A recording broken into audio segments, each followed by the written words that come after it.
Welcome to Alpha Wolf Capital. I'm Tim, and I want to personally thank you for stopping by. This channel is designed to help small companies, both public and private, gain exposure with potential consumers, investors, even partners. Take, for example, today's guest. CEO Allan Evans of Unusual Machines, ticker symbol UMAC. Unusual Machines is in the envious position of being a U.S. drone part supplier, one of a very few U.S. drone parts supplier. They are in the process of building out a 17,000 square foot facility to manufacture drone motors right here in the United States. As we move into 2026, Unusual Machines is going to be a key player in the drone component industry for U.S. made drones. But I'm going to let Allan tell you more about that in just a minute.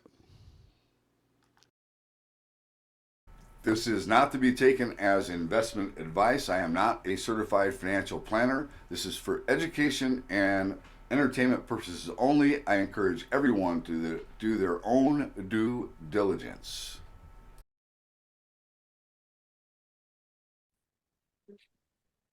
Hey everybody, Tim from Alpha Wolf Capital coming at you with a surprise guest. Man, Allan, it feels like I just talked to you not too long ago.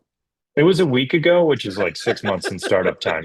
The world changes pretty quick, and there's certain things I can't talk about until they're public. And that actually came to surface this last week. There was a couple of things that happened. I mean, you're a pretty sneaky guy, man. Pushing these things through, you know. It's not sneaky. Again, we look at it like startup time. Like we're in a window where you got to go fast, and so Yep. these things come together when they come together. So let's for anybody that doesn't know, this is Allan Evans from CEO, founder of Unusual Machines. UMAC is the symbol, and just had him here last week. We had a great conversation, and now a couple of things changed. You had the potential acquisition of a loft that dissipated or didn't. Yeah, the company, we terminated it. So some nuance there for people who are curious. Really like the Aloft guys, great relationship with the team. The executive orders really accelerate beyond visual line of sight and FAA changeover. And so those came out and we went and said, okay, this has to go one way or another. And they just weren't able to get all the closing conditions met. And it was kind of uncertain whatever time frame it would be. So we said, hey, look, would love to do stuff, but now that the timeline's collapsed, unless we can close right now, we can't integrate and be in a position where we feel super confident about driving positive outcomes from that. So we all walked away. It's always a bummer. Love those guys. Think they're really smart. But sometimes when timing changes and you Yep. look at it, you have to say, if we're going to do this acquisition, are we 75 to 90% sure we can nail it? And with that accelerated timing, if we had closed still right away, we would have felt really good about nailing it, but letting it drift like another quarter to finalize conditions just started to move us into a Then place where trying to we force integration and all that stuff. and do it quickly. It felt too risky, and if they're better served to positioning for the changes this way. Right now, they're not. There's not this uncertainty out there, so just for everybody involved, it ended up being like, hey, we have to make a decision right now. And it didn't work out for us to close, but really driven by the executive orders instantly changing sort of that landscape. I think also what that did as well is, I mean, but it seemed like you had you had another solution there, which is the acquisition that you announced at the same time that you were announcing that the Aloft kind of fell away, right? So you, Yeah, it's nice when these things come together all at once. It looks planned, but it's a little bit coincidental. Rotor Lab is the company that we've been working with as a supplier, NDA component supplier for a long time. A deal like this doesn't come together super quickly. We've been talking to them for about the same amount of time, actually, as a loft and partnering with them and doing that sort of stuff. But really, and I just showed you a picture a minute ago, our equipment is shipped. It's the same equipment they have there. We have the Which you facility in mentioned Florida. in the last interview that we did that you had a supplier that had the same equipment. I should have put two and two together, you know. Yeah, yeah. I mean, yeah, two and two plus the secret two I didn't talk about. You'd have got to four instead of six. So don't feel too bad. Anyway, so we're able to ship motors right now. All the work is being done, the supply chain set up. We've also placed orders for all the components already because maybe we know the vendors and a great team over there of designers and people to run motor stuff. So it'll actually, this is why when people are like, are you sure about September for our motor factory being online? Equipment's on a plane to a place set up now with recipes we already make and can ship you. Like September still feels pretty reasonable for when we'll ship, I mean, gives my the guys, only thing you probably have, you got the electricians to come out and hook the equipment up. they're scheduled for next week Okay, so you're because on we that. gotta go in and redo the box and do a little bit a build out so it'll be ready. Okay. And they're lined up. So, okay. We should be okay. I think equipment will be on and we'll be making terrible products in August. You know, we'll get our QC stuff, our fixturing all set up. And the nice thing is with this acquisition, the same equipment, the same supply chain stuff, and the expertise can be transferred. And so not only do we have redundant sites, so if something happens, we can ship here or there. If tariffs get weird, And like they're not in like a weird, where are they located at? they're in Canberra, so they're in a pretty normal place. The capital of New South Wales, I think. Um, but what's great is like, let's say in this whole European tariff spat, like Europe's like, 100% tariffs on the US. Okay, we can fulfill out of Australia. Or, it leaves us with some flexibility in really how we operate and what we do by giving us NDA compliant supply chain right now. So, and the team there is really great. Went over there in January because we don't we don't do any of these things without. It's a lot about people.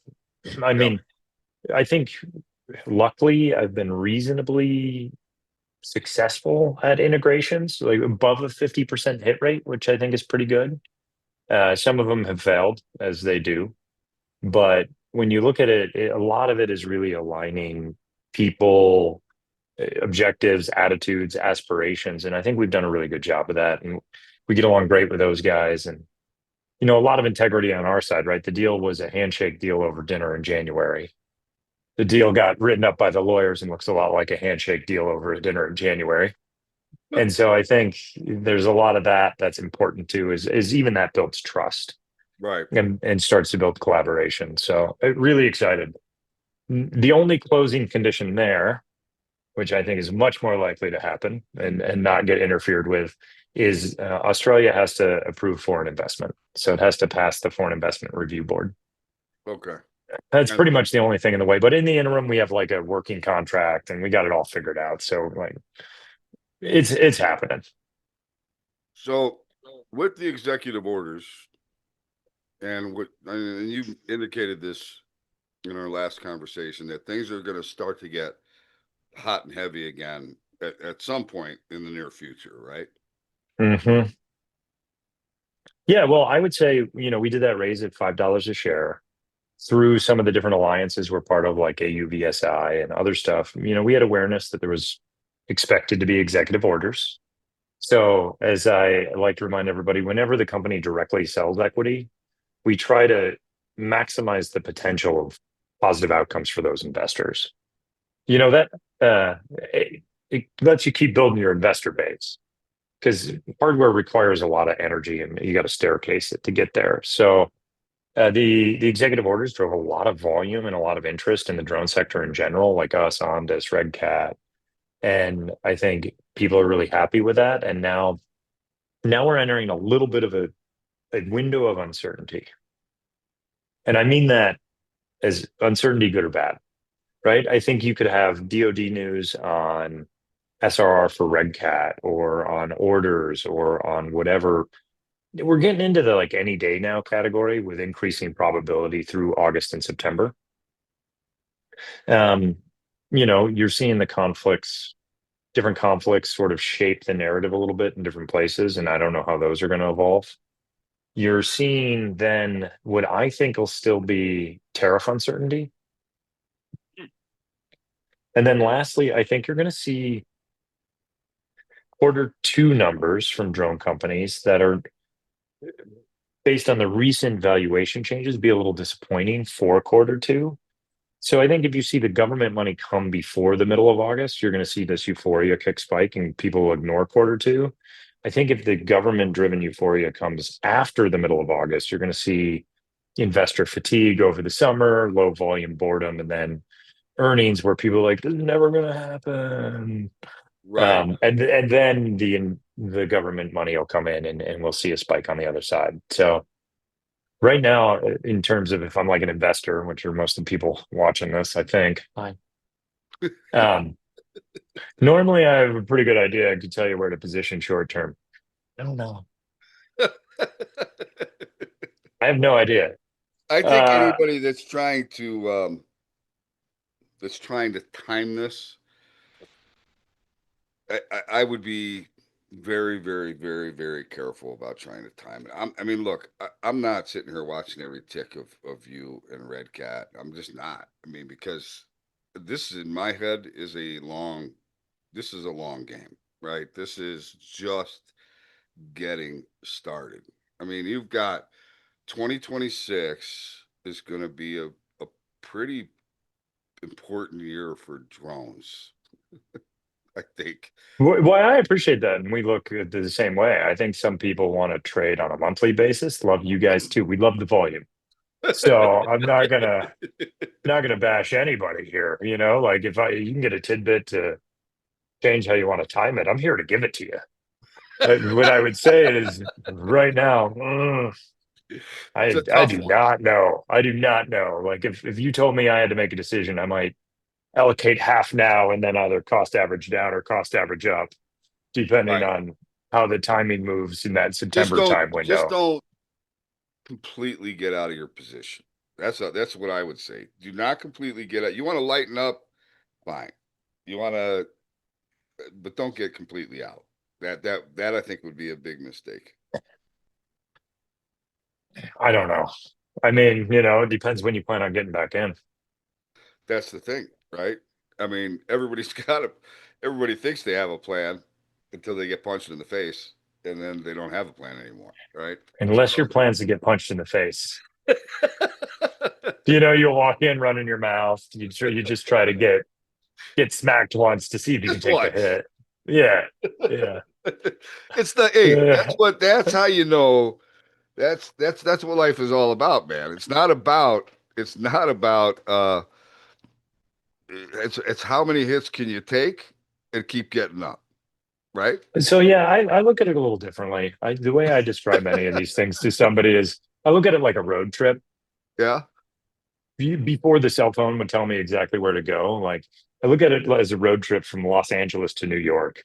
And there are a whole bunch of different routes, and you might get bad weather and you might have to adjust. And you got an old fashioned map and you got to figure it out. And you might get lost a little bit, but it doesn't matter exactly what route you take. They're all kind of the same to get there. As long as you're committed to continuing to go east, you can make it. That's true. That's true. Yeah. I like it. It's kind of the same thing. Yeah. Yeah. And you Kind got of to the same. stop and fill up with fuel once in a while. You don't want to have to push the car. You run out of gas. As you see that, like, You don't want to that's hit the what bankruptcy looks potholes. like. Yeah. Yeah, Yeah. the Oof. inclement weather. I mean, you don't want to deal with all Yeah. that stuff. Yeah. No, Yeah. no. And I just all view those as market forces on the drive. I'm like, oh, what happened here? But like that sunny day with a slight downhill, you're like, all right, so we're ripping today, you know? Yeah. All right. So So I know I'm broken. I'm gonna say, and I'm just gonna throw this out here. You did have the aloft, you did have the plan, and I understand the executive orders shrunk the window, makes it more challenging. I'm just gonna assume that there are probably, I think Allan has an overall master plan. Yeah. Of what, Well, well, of what you ideally would like to put together, because in your mind, I think you guys, maybe I should say what I think. I think you have a clear lead of being the parts player in the US, right? I think we're looking pretty good. We're definitely there for the value segment. There's some really great premium parts companies out there that Right. we don't really compete. They offer something different and they're great. So, we work with a lot of them and blended stuff, which is there. But I think really, if you take a step back and we go back to my road trip analogy, everybody, we're still all in California. Nobody's anywhere near New York. And what the final destination is here is really being able to replace the DJI Mavic. Like the Chinese company DJI, that Mavic in Best Buy is incredible. It's a great price, great value, awesome software stack, all this other stuff. And I think the goal of every US drone company that is not focused on full scale defense stacks, so isn't an Anduril or isn't a Red Cat that is looking to be more of a defense prime, but all the rest of the drone companies, the Skydios, the Brinks, the parts companies like us, the entire endpoint is being in Best Buy next to the Mavic for the customer at the same price where they pick it over the Mavic. And because the FCC ban doesn't kick out DJI, it just means they can't put in the Mavic 5. But until somebody can do the Mavic 4 and be next to it and be USA made, we haven't caught up. And so that's really what it looks like. And that's a giant hardware company. They probably do 5 to $10 billion in sales a year.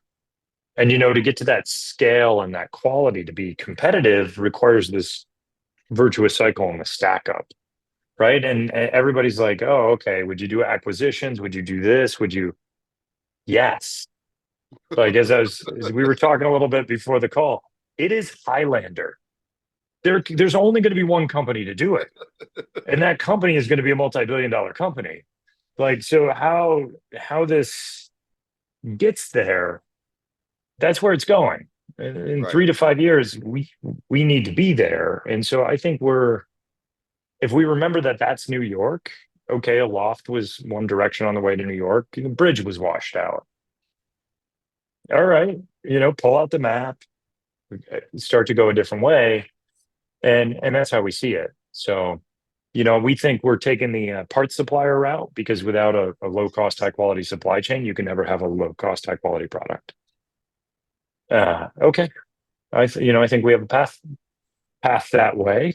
Other people might get there, and these things will start to some people will fade away. You'll see different mergers, you'll see consolidation, and you're going to see all this in like the next 3 years. It's going to be uh, it's going to be intense because there's a market vacuum, a multi tens of billions of dollars market vacuum, product demand created, and no clear company that is ready to do it. Not yet. Not yet. So it's Highlander, you know, the first movie. I love that movie, man. I did. Ah, I love Highlander. It was freaking great. There yeah, can be only one. there can. And I think after this defense cycle come next March, there'll be fewer people left to qualify to be the Highlander. Well, except you don't have to cut off their heads. You just absorb them. Yeah, yeah, it is. It's maybe if Highlander was a Japanese anime, that's uh, Yeah. yeah, yeah, a little more collaborative. Yeah. So let me ask you a question. And I'm just going to bring this up because I don't know if everybody remembers, but do you have a shelf? Yeah, yes, it's a very big one. It is a big one, isn't it? It is. It It is. is. Yeah, yeah, it is. People may ask, why in the hell did you do such a big shelf? There can be only one. Yeah, yeah. And what have you Highlander. shown, Alan? What have you shown thus far with the money that you have raised? Now, I mean, you got 40 million in the bank, right? Yeah, Where did you do that raise at? $5 share, common only. Where's the stock at? I don't know. It's been trading in the Well, it seven just fifty got to up ten to dollar like 10, band. 10 and change, right? Yeah, So yeah. those people are happy. They are. They are. And this leads us into an interesting, I got to think about it at least, discussion, which is when you sell stock to investors directly, normally at a discount, right? They have an opportunity to make money and you keep building your capital formation network versus a lot of people talk about putting an ATM in place where you sell into the market, but you don't build this uh, continued increasing gravity of investors that are used to seeing positivity. So now, as we look into the fall and some wins and stuff, we have to start to think about what that looks like. Yeah, especially if we go do larger acquisitions or get big orders in this DoD cycle. The financing investor shareholder trader blended strategy to be the Highlander is actually a really complicated problem when you're a guy like me, you spend too much time thinking about it. Well, I mean, I think it's good that you think about it because uh, the reason most companies do go public is to raise capital. I mean, that's usually why they go public. They don't just go public for to give away part of their company for just to give it away, right? I mean, some people do it to ring the bell, and that's pretty fun. Yeah, I guess for a minute. Yeah, Yeah, it's a good minute. yeah, It's it's a like a good good minute. eight Yeah, that's seconds, pretty but cool. it was cool. But if you really have a plan that, like for example, you want to be the player in the United States for drones. I mean, you want to be that number one. Well, we want to be there. Maybe the part supplier, maybe somebody else acquires us, but I think it's that's going to happen. And if can I just say something here, by the way? Yeah, If because there are, I'm sure, lots of U.S. drone companies that are not public most of the that big ones. that if they wanted to go public, if you could look for a path of vertical integration and potentially have $1 billion shelf and have X amount of dollars in the bank, that's a that could be a potentially really interesting path, right? I mean, you're the one saying it. It, you know, As I'm it, looking at it, I'm saying to myself, this is where are we at in the whole drone space in the United States. This is to me we're in the early stages. We don't even know what we're going to use drones for. All the applications yet. I we don't can see. ignore all of that. DJI does tens of billions of drone sales in the US today. Right. Defense is there. The Yep. the market is already made. Like it is a made known market Hmm. and is just now being evacuated. This is 100% Oklahoma when they fired the gun. Like, go claim some land. Yep. I mean, look, I don't think what people are maybe recognizing or appreciating as much is how you're positioning the company for for multiple ways, right? So you're being very good with the capital that you have raised. You've made those people happy because they made money, right? If you continue to do that type of thing, then that, like you said, it builds that capital base. It makes that much easier to go back to those people to raise more capital, right? I actually get calls all the time because we've made money now several times in a row. Yeah. Like, after like with this volume and everything, a lot of them are like, so you want to, can I put more money in? And you're like, wait, this is cool. I'm glad you're happy kind of thing. Yeah, and what sometimes maybe with the retail, because you do have you're going to have a lot of you do have a lot of retail. Sometimes they don't understand the capital formation thing and what the overall goal is. Yes, it Yeah. could be acquisitions. It could be you become even more attractive as a target yourself, or somebody to do a reverse to uplist to that doesn't want to go through the whole dog and pony IPO roadshow, all that stuff, right? Wants to Yeah, get it takes about 18 months to list, yeah, honestly. And so if the market's going to be made in 3 years, because the market already exists, there's some speed function to it. right. So I mean, you're positioning from a capital perspective. I mean, because I know people freaked out when they saw the $1 billion shelf, and I mean, it caught me too.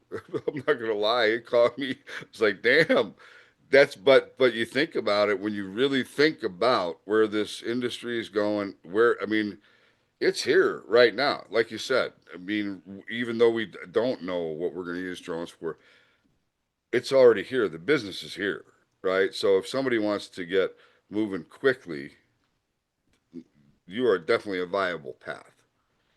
Yeah, and we want to move quickly. And so no matter what side of it is, it's great. And the other thing is if you look, the S3 even lets us do stuff like the Rotor Lab merger, but just register their shares. So then the VCs, the investors, the other people on the cap table love that. Right. So even if there's no cash, it's a great tool. And then there's no headroom on that tool. And so it's been really, uh, people thought we were crazy, and we're a little crazy, but it's been a good decision in terms of us setting up where we're at. I mean, again, I look at it like, okay, maybe it's a race to New York, and we've tried to build a real fast car. You know, doesn't mean we're going to take all the right roads. It just Right. means, if you're going to race across the country, fast car has advantages.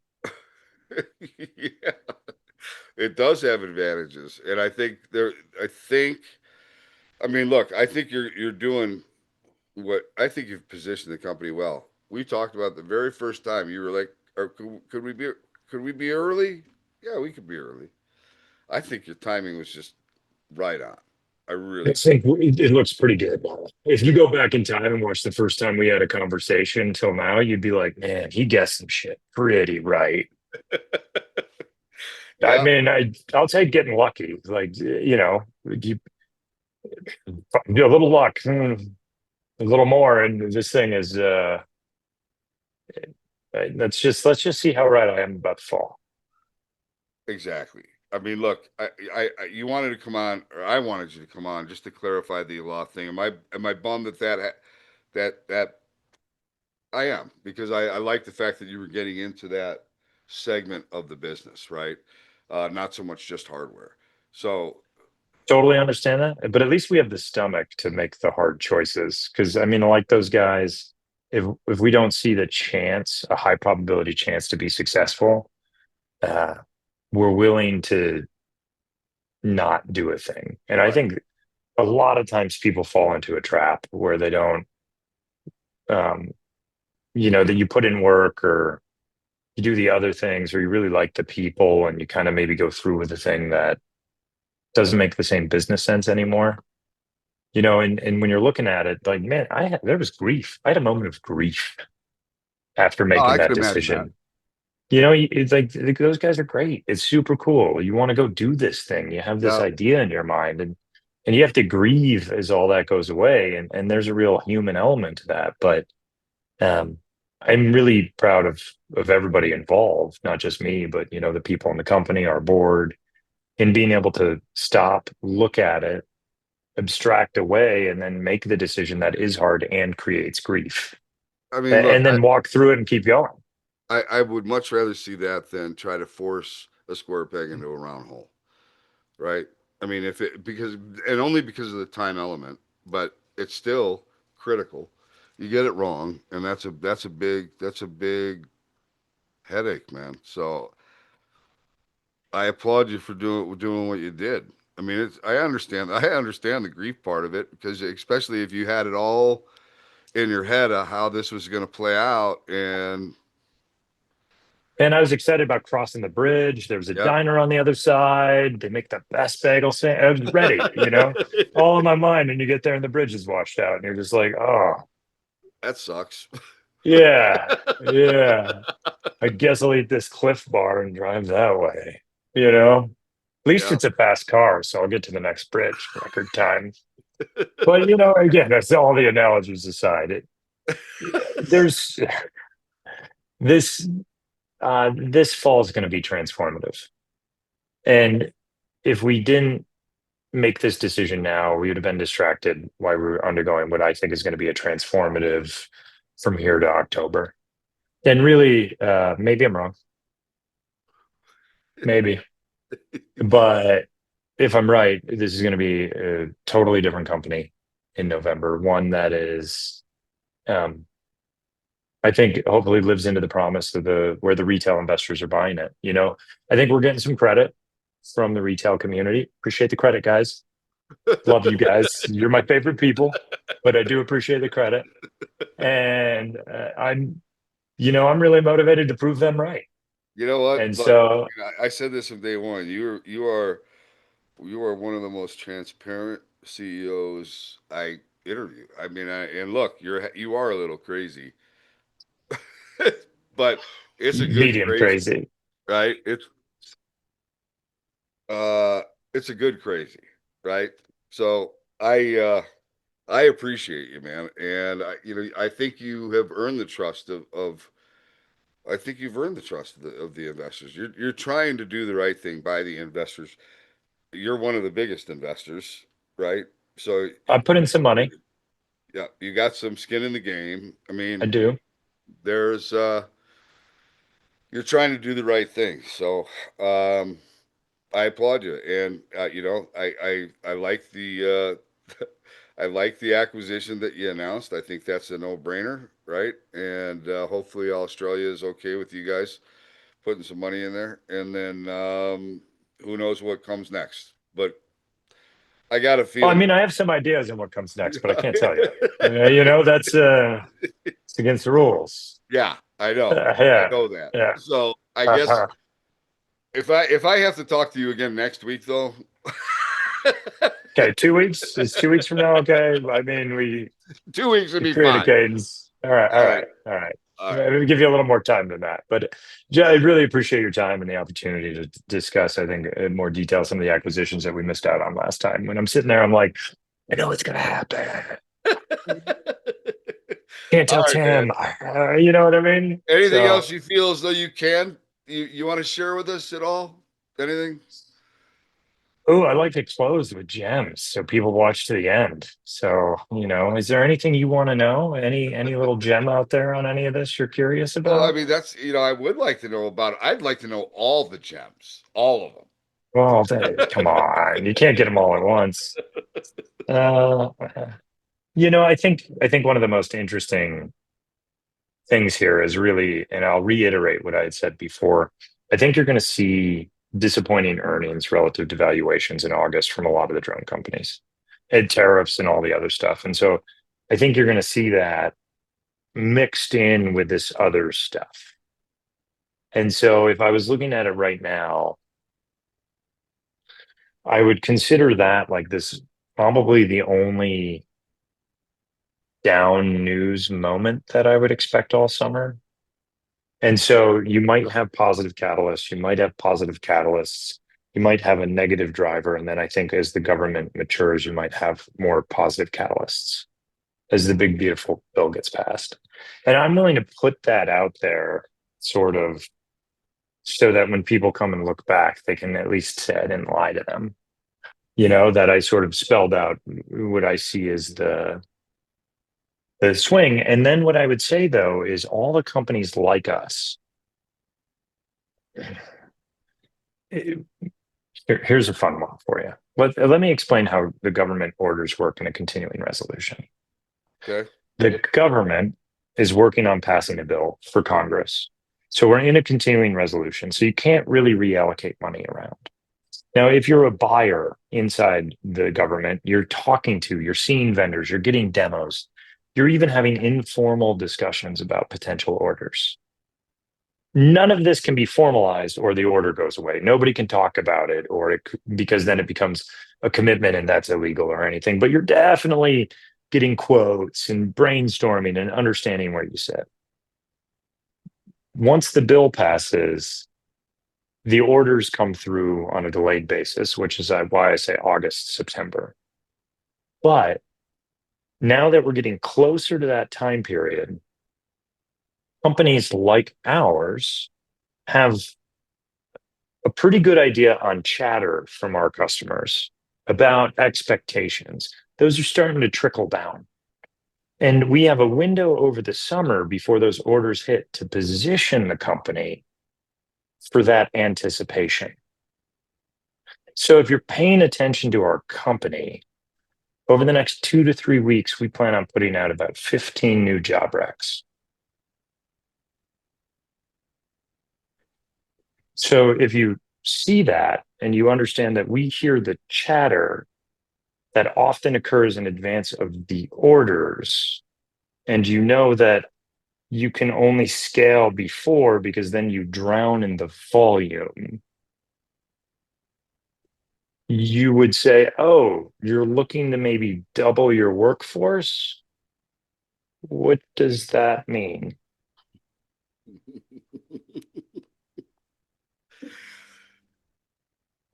I don't know. I'll leave it to the viewer to decide based on the public information presented. There you go. I love it, man. Thank you, Allan. No problem. That's how this works. You've been through the cycle a bunch, and that's a fun little gem that people can pay attention to and see what happens over the next couple of weeks. But also, if you're in the Orlando area and want to work in drones, pay attention and reach out. Excellent. I love it, Allan. Okay, man. I got a feeling I'm going to see you sooner than I anticipate. I don't know why, but usually our windows seem to be shrinking. They get the shorter in between interviews, but it's always good stuff. Always good. I just appreciate you leaving it out there for public record. That way, people can go back and be like, "Oh, this guy was wrong half the time." Yeah, but the other half, just dynamite. So the same thing I'll always recommend to everybody: buy one share, follow along, decide if you like us or not. Decide if we communicate in a way you like or not. I stole that from you, man. Good. With the companies I like that I interview, I actually, that's what I say now: buy one share, because it makes so much damn sense. It makes so much sense. I can't get in trouble for telling people to buy one share. I'm not a financial advisor, but yeah, hey. Neither mind, but that way you get the information. You get access to all the shareholder stuff. Exactly. Right? So you might hate the company. Maybe you want to short us. Buy one share. You still get better information. Also, if you want to short us, why do you hate America? All right, pal. Thank you so much for doing this, and we'll see you next time, okay? Hold on a second. Thanks, shut this off. Yeah, no problem. Thank you for tuning in to another CEO interview here at Alpha Wolf Capital. Today, we had Allan Evans from Unusual Machines. I hope you enjoyed today's interview, and if you did, do us a favor, give us a like. How about giving us a share? And while you're at it, make sure you smash that subscribe button. All of those things are extremely important to us here at Alpha Wolf Capital, and we appreciate you taking the time to do that. Until next time, stay safe. Alpha Wolf Capital wishes you the very best of success.